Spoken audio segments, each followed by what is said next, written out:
I think that's a really good point. The web security model, while inadequate, has gone through a trial by fire and is significantly stronger than, say, the desktop interface or pretty much any other programming interface that exists in nature. And in a sense, what we're talking about today with add-ons is a giant step backwards.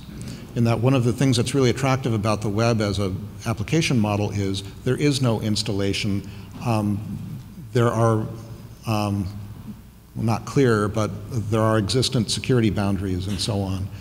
And what's happening today with all this interest in add-ons, I think is really a reflection of the frustration with the capabilities that are provided by the browsers natively and looking for ways to work around. The web has always been about the workaround, and the add-on is just the next of those. Is there maybe a better architectural approach to this?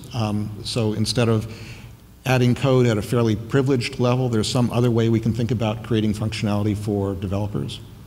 Yeah, so I'll comment on that.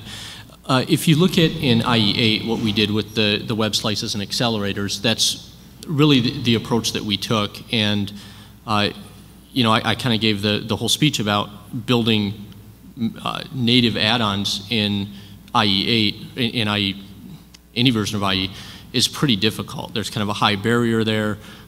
When you install it, there's lots of security dialogues that get thrown up. It has to have all this user interaction. And really, we're putting the wood behind the extensibility model that's just purely an XML manifest that has that's just pure web standards. It's using a REST-based interface to show something in a little window that we've isolated from the rest of the browser, and so on. So we do think that's a safer model, a better model. When you asked the question originally, I thought you were just asking about the web in general and not add-ons. So I think security on the web is still scary. Yeah, it's been tested by fire, but it's scary just on the web without add-ons.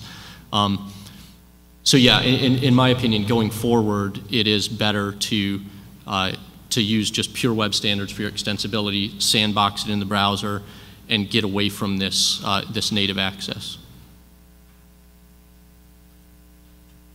So I disagree a little bit with part of your premise that the nature of add-ons is inherently to deal with the limitations of frustrations with browsers. I think one of the most powerful things we've seen in add-ons, I think across any browser, or really an extensibility of software in general, is that it means you can you don't have to have a separate browser, for example, for every niche desire, for every combination of those desires. You don't need to have a StumbleUpon browser and a GreaseMonkey browser and a Firebug browser, as you would have if you have monolithic, unextensible software.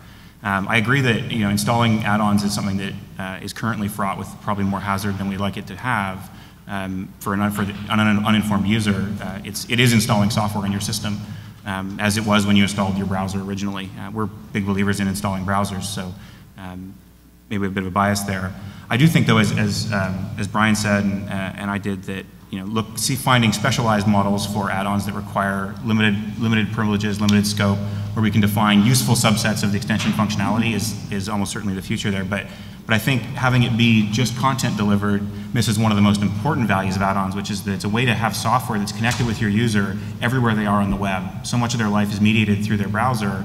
It's a really powerful thing to be able to accompany them on that and personalize that experience, not just for a given site, or as some of the integration points we had in Firefox 3, for example, to pick which web mailer or web RSS reader you want to use as your sort of helper app, but to be able to be part of the browsing experience for whatever reason, across the whole width of those experiences. So I think you can get there. You can get a lot of things done through content. You can get a lot of things done through embedding things as web slices and accelerators that are very much driven by content to content transactions. And where that's the domain you're trying to treat, I think restricted privileges there are absolutely the right way to go.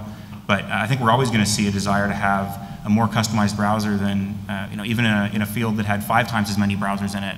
That's still a lot of people in each of those buckets, and they're all going to want a slightly different web experience. I think the challenge for all of us is to find a way to give them that customized web experience without compromising any security, without requiring a higher educational barrier, and while making it easy for people to build their own customizations as well.